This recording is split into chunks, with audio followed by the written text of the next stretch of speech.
how is such an amazing book, like the best theistic philosophy book it can be, presenting all kinds of religious paths, and already dwelling into it. It's a mercy to have the possibility of getting into it. And my experience, especially with this first chapter, it was very difficult. Actually, I totally skipped it because I was seeing a lot of these names that we mentioned, and I couldn't get why is it even like so important to have these names here in the part of Bhagavad Gita. So it was just incomprehensible Sanskrit names for me, and so I just totally skipped it. And then I went directly in the second chapter, where Krishna is starting speaking philosophical things, and of course, it was my first time also, and even those I couldn't really understand what he meant. And then after I finished it, and I closed it, and then I opened it again a few months later. I moved into the ashram then in Budapest, and then slowly also with the help of the other devotees, I could starting to understand something about Bhagavad Gita. We had the great fortune in Budapest temple to have this. I think he's still there actually, to have the great opportunity to associate with Madhavananda Prabhu, and he's an amazing Vaishnava. And he was sharing in a preaching program in the heart of Budapest how the first chapter is actually his favorite chapter. And being he's such a very exalted personality, I was struck by this statement, and so I started to be a bit curious. Okay, like there must be something into this chapter, not only names, but maybe there's something more that I most probably missed out. But it was just months later that I started to get a little bit into it. So I would like today, at least at the beginning, to share a little bit of what are the insights from text 5 to 8. What are we talking here? And by giving a little bit of context, then also one can get a feeling of how much meaning is behind the way of phrasing the words, or how they mention the personality, who is first, who is later, and little subtleties also in the way one speak. So just a few verses before on 1.3, which I may read. Actually, just to give it some context. So now, who is speaking? Actually, I would like to ask you, does somebody knows who is speaking now? Secretary of the Blind King. Right. Sanjay is speaking. Sanjay, by the mercy of Vyasa, is able to, through his mystical vision, to see actually what is happening there in the battle of Kurukshetra. And and you would like to?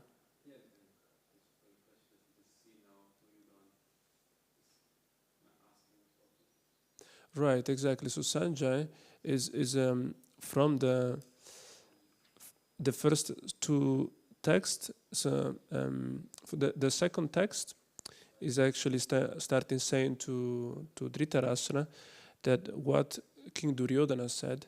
So it's technically Sanjay speaking, but is saying what Duryodhana is speaking. So basically it's Duryodhana now on the battlefield who's speaking. And Duryodhana is saying, especially in verse number 3, he's saying, "Oh my teacher, behold the great army of the sons of Pandu, so expertly arranged by your intelligent disciple, the son of Drupada." And here, so basically, we have two armies, yeah? On one side we have the Kauravas, and one side we have the Pandavas. And the Pandavas, which are led by Arjun, yeah, they where Arjun was the leader, but the commander of the military force was Drishtadyumna, yeah. And on the other side we have the leader of the Kauravas, which is Duryodhana, but the commander in chief then is grandfather Bhishma, yeah, which is very, very expert. We will see it. And yes, so here Duryodhana went to Dronacharya. Dronacharya is the teacher, is appointed by Bhishma to be the teacher for it was actually the teacher also of the Pandavas, and it was the spiritual master basically for all of them, and he teach them all the the arts, the arts of fighting and fighting in the military force and martial arts. Yeah, and so he is going to him, and so yes, what he's saying is like, look how the others, how well arranged is the army of the others, which is quite something, you know. Like you go to your teacher, and you go there and you praise the strength of the other army, and especially saying here the son, he said Drupada Putrena, so the son of Drupada, look how expertly was arranged by your disciple. So it's somehow in a very subtle way is blaming him, because the Drishtadyumna, who organized the whole army which they are against, he put it so well or organized, but he was all taught by him, by Dronacharya.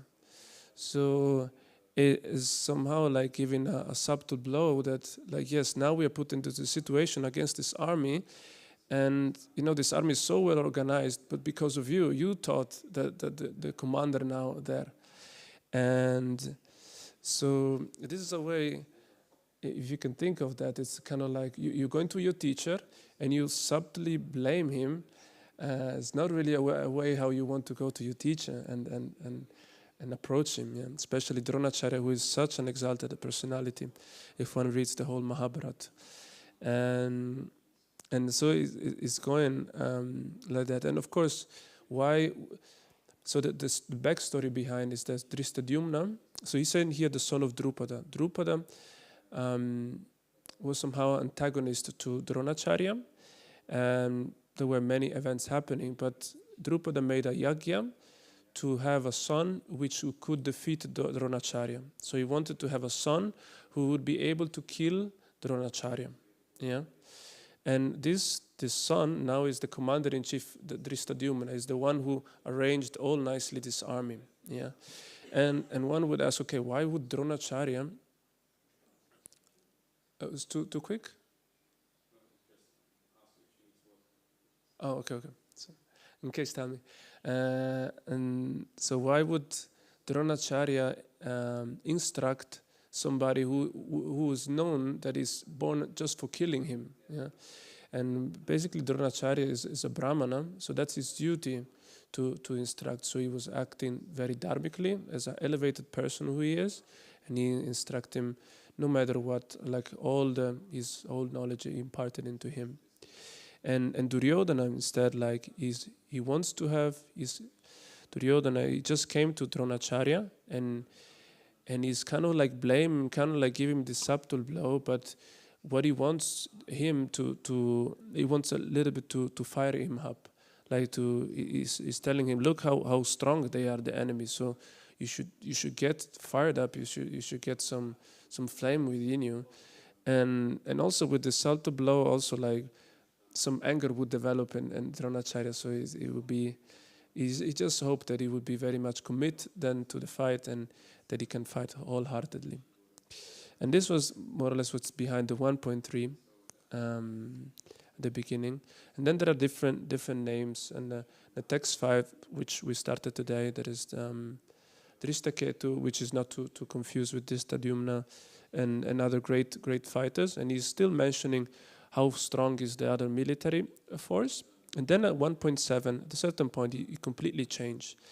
And Duryodhana then started to say to Dronacharya, but for your information, O best of Brahmanas, so he's also flattering a little bit, let me tell you about the captains who are especially qualified to lead my military force, this is our party. So instead of focusing on the other party, now let me speak you also about my party. And this sudden of changes, the Acharya says that somehow he started thinking, okay, I'm talking.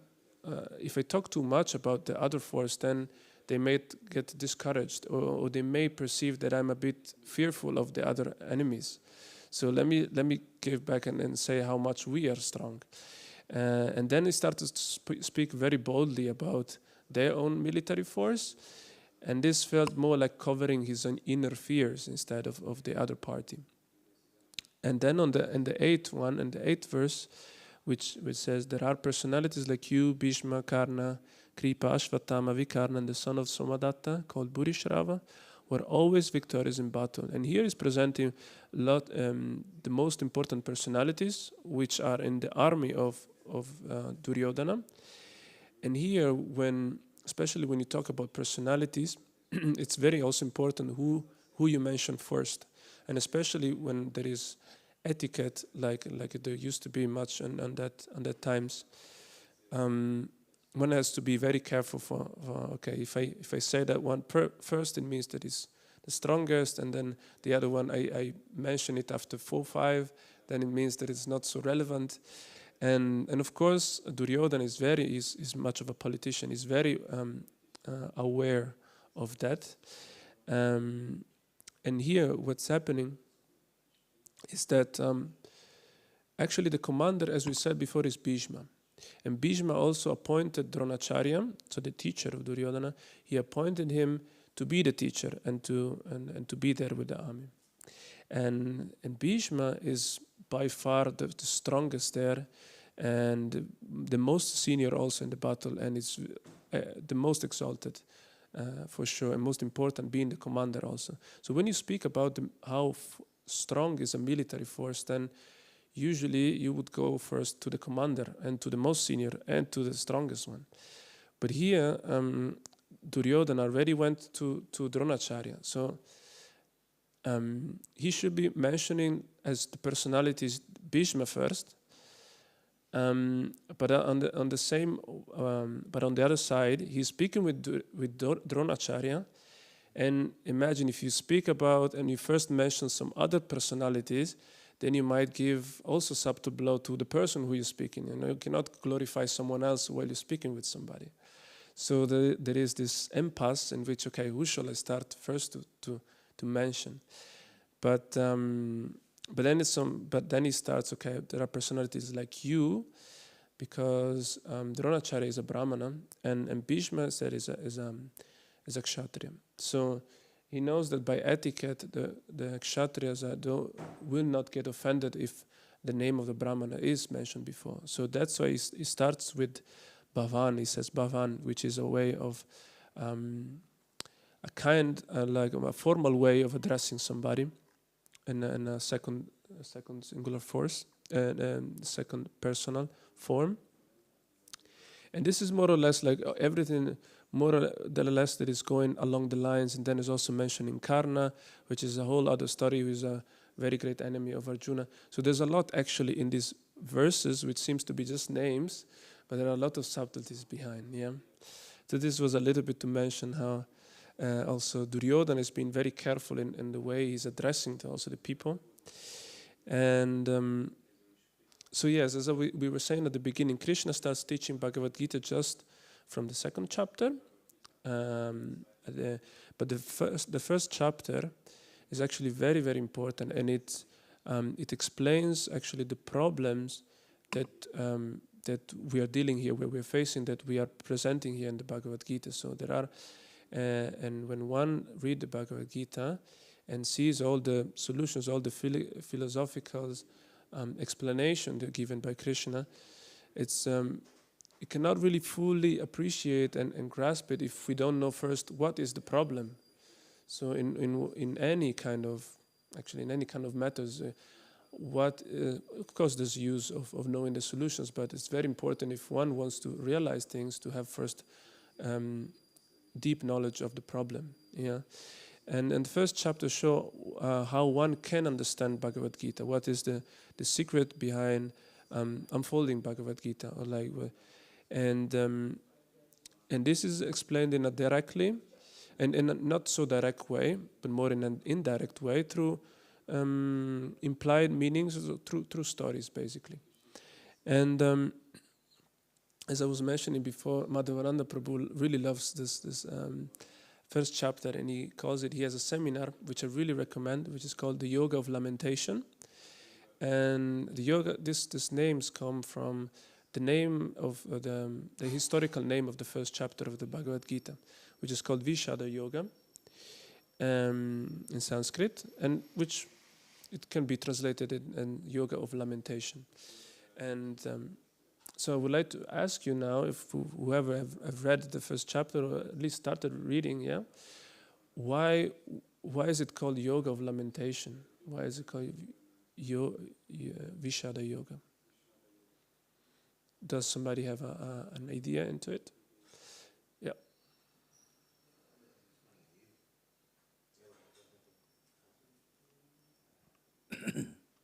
Thank you for the microphone.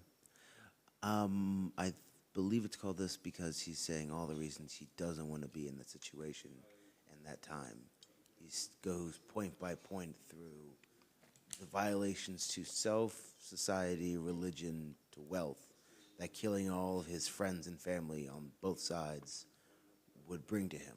And he goes from standing with arrows to lamenting that he is here. Amazing. Yes, exactly.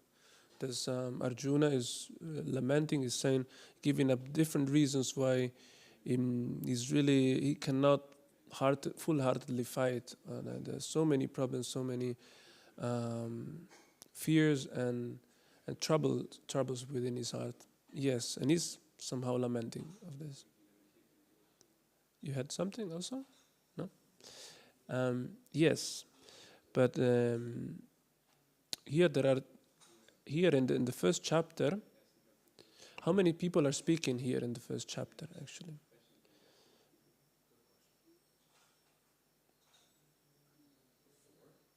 4, yeah. You could say so, yes. So Dhritarashtra at the beginning, the first verse, and then Sanjay, as his minister of Dhritarashtra, started speaking Bhagavad Gita, and then Duryodhana from verse 3 to 10, and then Arjuna, as we said, yes. But we said the main three, let's say Sanjay is basically the narrator. So we could see 3 stories somehow are seen there here. And one is, of course, Dhritarashtra. And Dhritarashtra, if you remember, he's putting up a very particular question, so to say. And he's saying, okay, after my sons and the sons of Pandu assembled there in the fighting pit, and they were all ready to fight. So what did they do? That's his Kima Kurvata Sanjaya. What did they do? Yeah?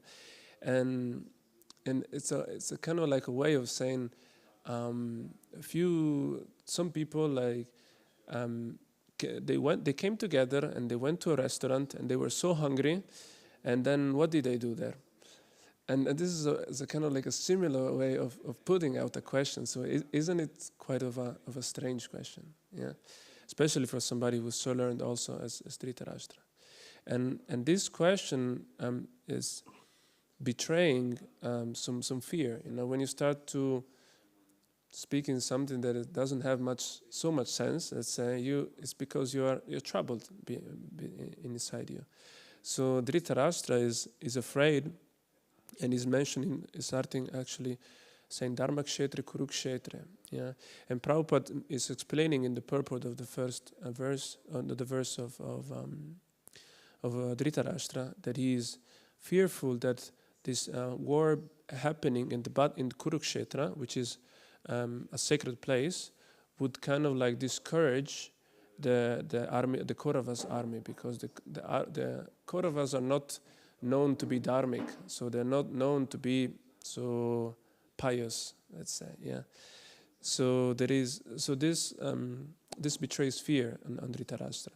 And then there is Duryodhana, of course, and we see Duryodhana here, we see it in these verses that we just read, that he's doing different things. Duryodhana is going to his teacher and try to use politician skills to somehow get some fighting spirit out of him, and then is giving also subtle blows to get him a bit anger. And then, of course, when he's speaking, because he's the prince, and he's supposed to be also like the one who would be then king,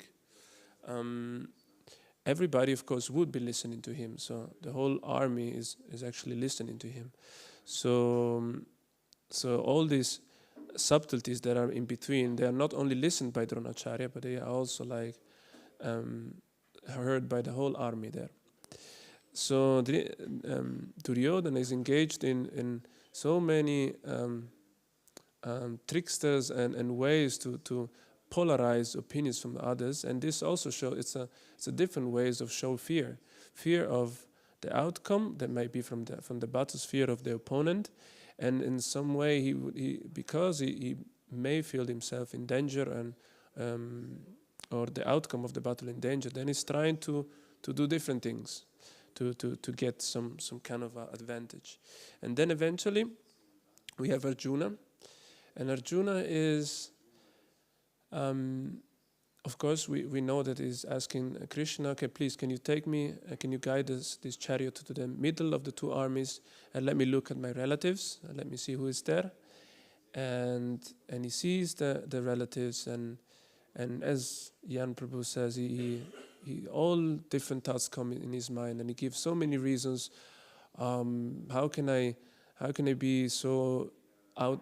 How can I be all without compassion and kill all these relatives, even my teacher and the people that I've been knowing since my childhood?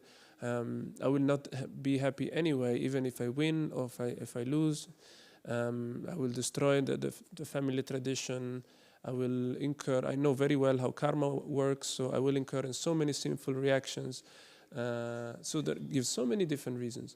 And this also shows very much, well, this openly shows very much that he's fearful, that he doesn't know what to do, that he is in a very indecisive situation.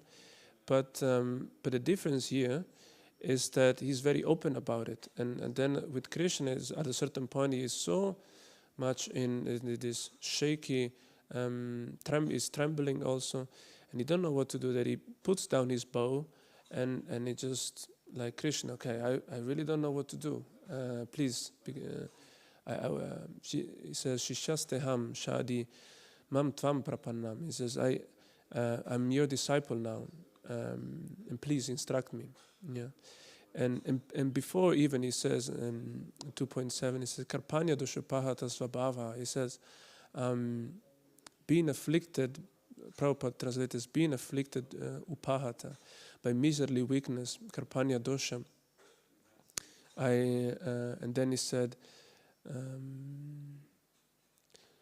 Prichamitvam dharma samuda cheta. He says I'm totally confused about my duty, what I should do. And please tell me also what to do.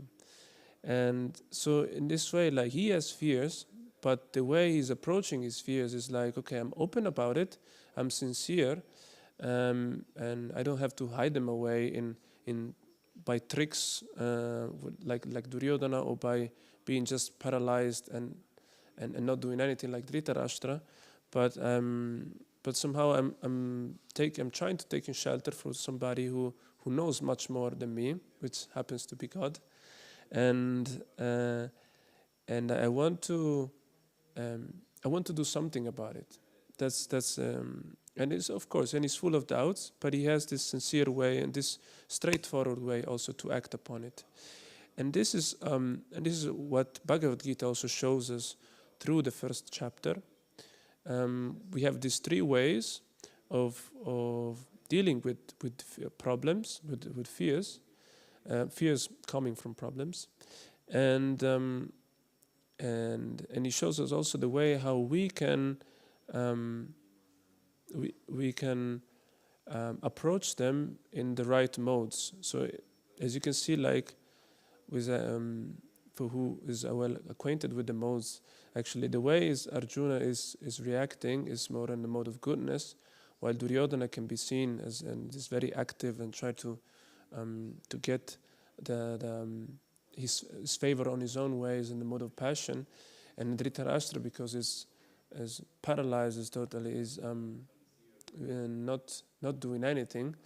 This is more in the mode of ignorance, in the mode of darkness. And so, yes, as we said, Bhagavad Gita shows that this sincerity of the heart of admitting our problems and with ourselves, and also seeking the proper shelter also, or somebody knows much. This is like the way that he's showing, and there is a root cause also, which is in common with all these problems that they are dealing in the first chapter. And does somebody have a what could be the root of all these problems that they have? Like Dhritarashtra has some problems. He would like that they fight, yeah, and he would like, of course, that Duryodhana, because his favorite son, he would like that he's being victorious. Duryodhana, of course, he would like to be victorious, and that's why he's fearful of the others. And he has this problem, and Arjuna also has this problem. Okay, but he's a more elevated kind of problem. Well, I have to fight and kill relatives and well-wishers, friends, and people I've been knowing forever. So these are the three problems, but they all have the root cause in together. Does somebody have a thought on it?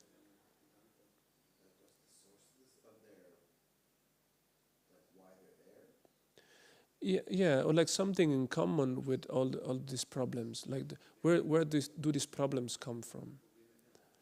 What could be the root cause? Yeah. Yeah. So Bhagavad Prabhu is saying identification with the body. Yes, surely. And this is exactly what Krishna, the first thing that Krishna says to Arjuna when he starts tackling all those 4 or 5 reasons that Arjuna gave. This is the first thing that Krishna says, like, yes, you're saying a lot of Shastric references, but you're not the body, first of all. Like, and this, we have to see it more from the bigger picture. So yes, this is another way of saying identification with the body is attachment, material attachments. And for example, Dhritarashtra is showing. So the verse goes, Dharmakshetra Kurukshetra Samaveta Yuyutsavaha. So they're assembled here. Mama ka Pandavas Chaiva. He says, my sons and the sons of Pandu. Actually, they are all his sons. They're all descendants of him.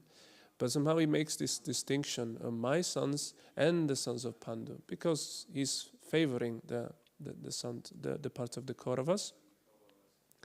And in this mamaka, it really gives this feeling of my sons, this feeling of possession, yeah, this attachment to them. And Duryodhana, of course, also is very much attached to the outcome of the battle. Is attached to seeing himself prevailing to Arjuna, which is his antagonist. And Arjuna, of course, is also very, very much attached to his family relationships and to keep on his dynasty, attached also to some kind of enjoyment that he would like to get out of it, and not to not have sinful reaction also. Different kind of, we're talking about different kind of attachments, and these attachments comes, as Subhagopal is mentioned, from the identification with the body, like thinking that this body is actually my identity, and not seeing that I'm a spirit soul, and this is just a temporary designation that I'm taking upon. Another crucial point is that both Duryodhana and Arjuna are addressing their spiritual master. So Duryodhana is addressing Dronacharya, and we said how he's approaching in this very blaming way, in a kind of like under the lines, along the lines, and so he approaches him with pride. So imagine you have somebody who's supposed to be guiding you, instructing you, and you approach him so that you know how, okay, yeah, I know that this troop, this army is very strong, and that you engaged yourself in instructing the others and all this. So he's approaching with pride, basically. And Arjuna, instead, he's also, of course, he's saying a lot of reasons, and Yes, and Krishna also at the beginning he doesn't stop, let's say, doesn't stop Arjuna by saying all these reasons. He let him speak, and then, well, actually says then that's two verses in which he tells to Arjuna, um, where does all this way of talking, it doesn't really befitting your position, you as an exalted person, so just stop this impotency, is kind of use this strong words, and rise and fight. But then Arjuna also continues again. Well, actually, this really brings Arjuna back to, oh wow, this very strong words. So he doesn't go any more much reasoning after, and then few sentences later, then he wants to. He's so bewildered that he's wanted to take an instruction from Krishna. He wants to change temporarily his relationship and wanting to hear from him. So this is two different approaches also of to the spiritual master. Yeah, how we approach source of knowledge, source that are much more knowledgeable than us, and this is also something shown by the Bhagavad Gita. If we approach a spiritual master, so if we approach the scriptures, if we approach knowledgeable people or respectable people in this proud way, this is something that will definitely lead us to defeat, which is something that will then come for the Duryodhana side. And instead, if we approach on the way of Arjuna, which is, yeah, surely he may have his own doubts, but he's open about his doubts, and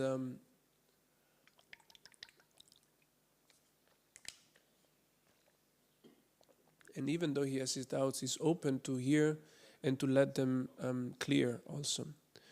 So if we approach ourselves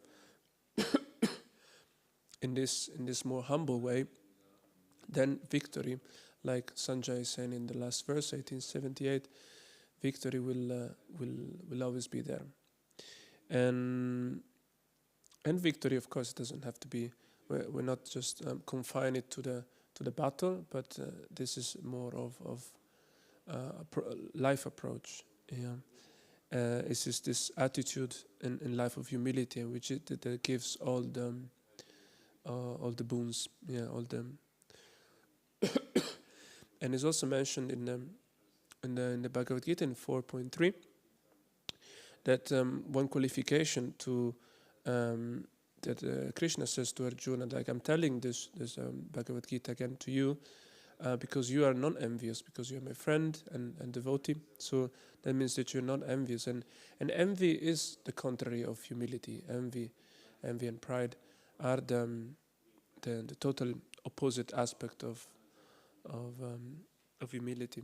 So yeah, just to conclude, hearing, and so if one wants to elevate one's own consciousness, it's very important to hear, but with the right approach.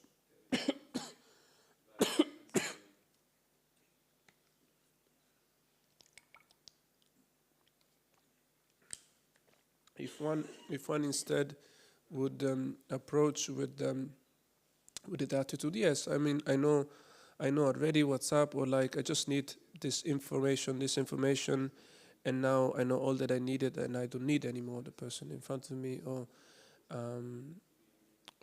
this all these informations will not go any deep, and actually spiritual knowledge, which is more related to developing good quality, good characters.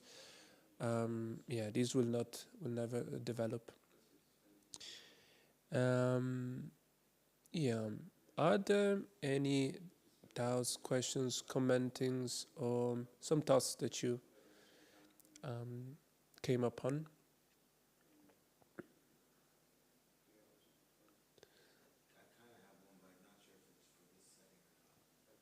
Try it out. Merci.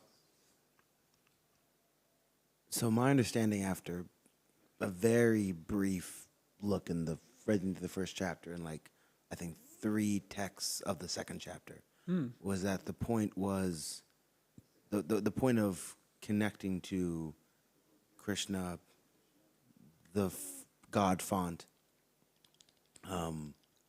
was to let go of all connections to everything materially, let go of all sympathy for, well, not sympathy, let go of all. It almost seemed like empathy.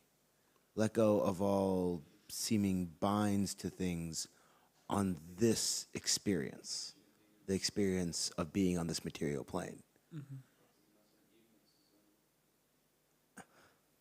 And this is why I'm not sure if the question is for this setting or not, because it kind of goes to some curiosity I have about where is compassion in all this? Is compassion supposed to be a thing? Like the arguments made by Arjuna as to, okay, here's the societal implications of killing a whole family.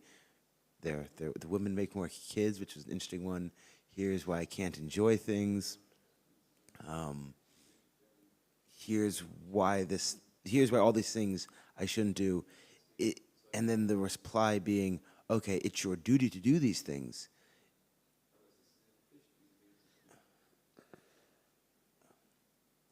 It doesn't seem to make a very kind person. Right. Yeah. Thank you very much. It doesn't seem to make someone able to be emotionally empathetic. Right. And if I really take it to an extreme that I don't think it is, it almost sounds like psychopathy. This kind of singular obsession to duty, Right. or a purpose given to you by someone else. Yeah. And I'm just curious what your thoughts are on all that, because that's a lot. Thank you very much. Yeah, that's a very interesting point.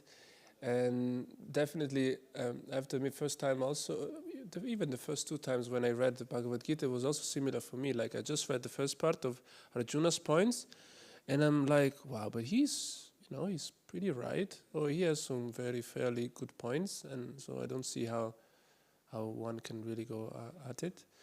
And Krishna, he's actually saying to Arjuna, you're having compassion, which is a very important quality, and is a very desirable quality also.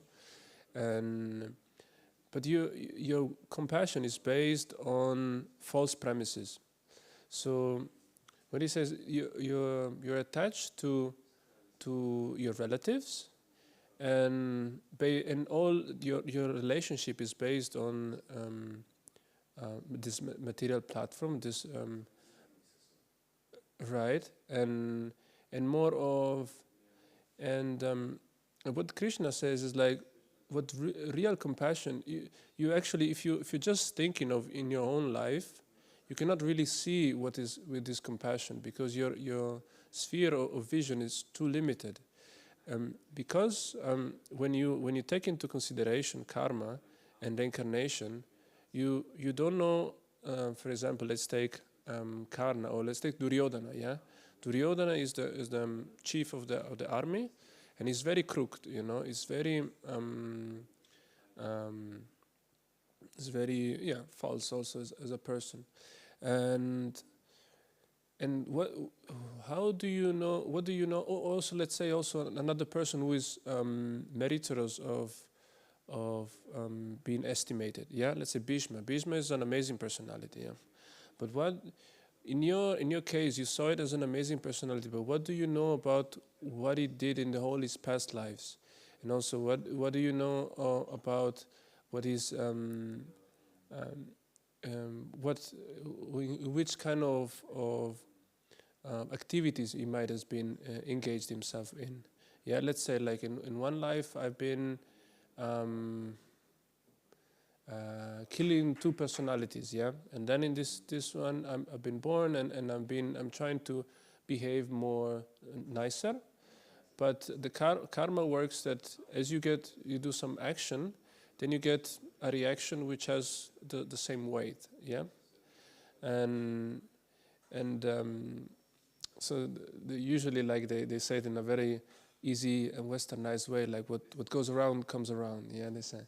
But karma is more like, you get a equal weight reaction, and so you don't know like why you that in this life, for this killing of in the past life, he needs to get this equal reaction. And even though he seems like an amazing person, he still has to get this reaction. And this is because like this helps the soul to elevate his consciousness, because there's still a lesson to be learned, yeah, or there still be some tendencies to be corrected in the life, or simply some suffering that has to be experienced because you inflicted some suffering previously, and this is how karma and reincarnation works together, and explain why suffering is happening to good people. This is the very secular kind of questions that is there in almost all religions,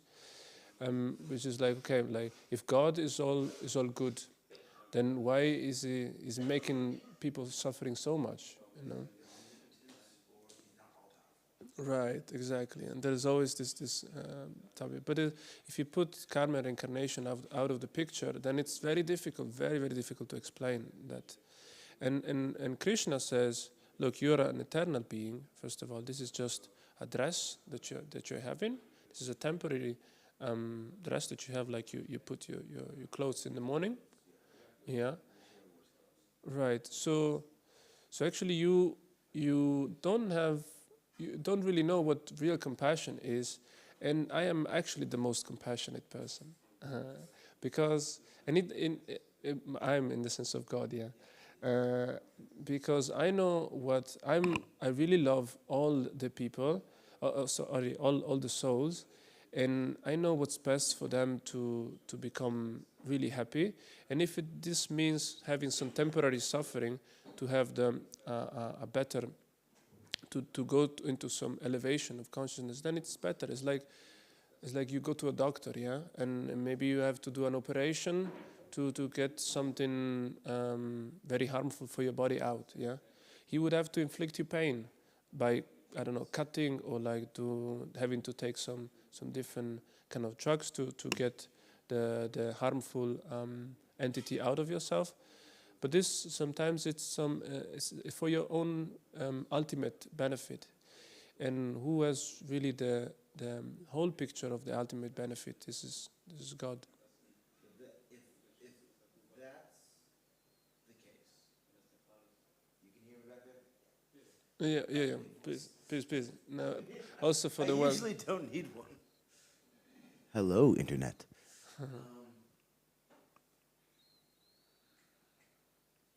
If that's then the case, if we're coming from the premise that the circumstances of the world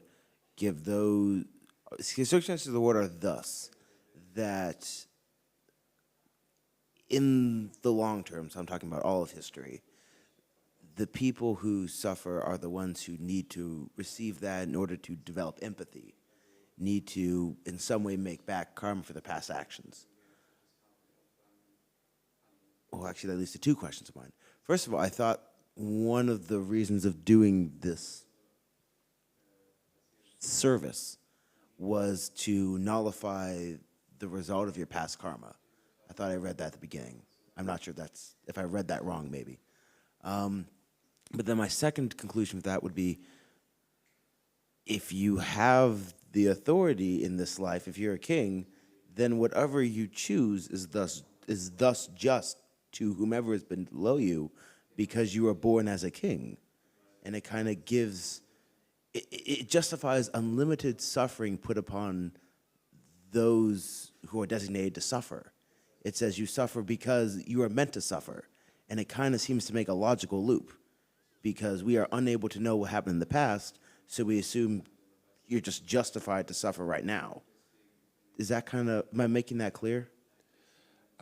Like the logical loop is what I'm really concerned about, because it seems to say, if I rob you, it's because you screwed up in the past life, so therefore I'm justified taking everything I won from you. Yes, of course one can take it to this extreme, but yes, it's all about consciousness. Yeah, so if one would already like think in this kind of crooked way, this means that you want to exploit, basically. Yeah, and like this, you are perpetuating your, and like kind of like digging a hole for yourself. So this doesn't really give anything. And then also, ultimately, Krishna is always sanctioning any anything that happens in this world is sanctioned also by Krishna, by God. Yeah. So one could think that this person that feels like it kind of like feels omnipowerful, yeah, like I can do whatever I would like to do, and this and that.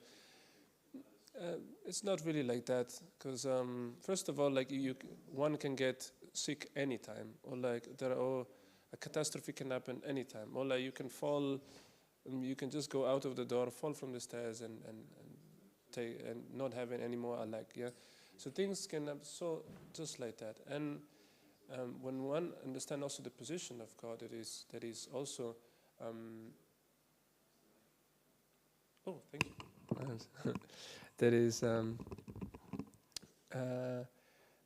that he always like kind of like administer like all the wandering of the living beings, and makes everything basically. He is sanctioning everything that is happening.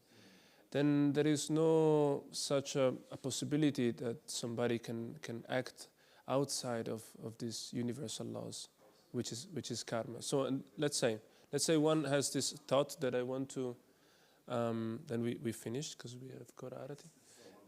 Yeah, if one wants to be like, okay, I want to rob you because you said I want to rob you because you do, because that's your fate. Yeah. Yes, one can try to do that, and but the outcome, the results of this. Okay, he has this thought, he wants to try this, but the outcome is not really depending on him, and the outcome is still dependent on Krishna. So if Krishna wants, like, okay, this is going to be happening, because the other person actually has some that karma that can get rubbed. And you also, you are allowed to be that, then it's going to be happening. Yeah, it can also be, even with this crooked mind, it can happen. But if Krishna, God is not allowing such a thing, then you may try, and we are trying so many things, like I don't know, like to harm others or any, but not always we are successful in that. So some things may happen so that you may not be successful on that.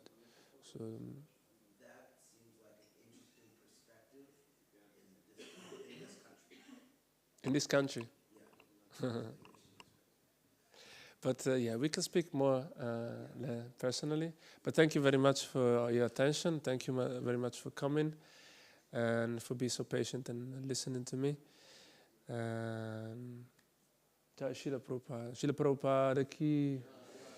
Shri Shri Pralala Lakshmi Nrsimhadev Bhagavan ki.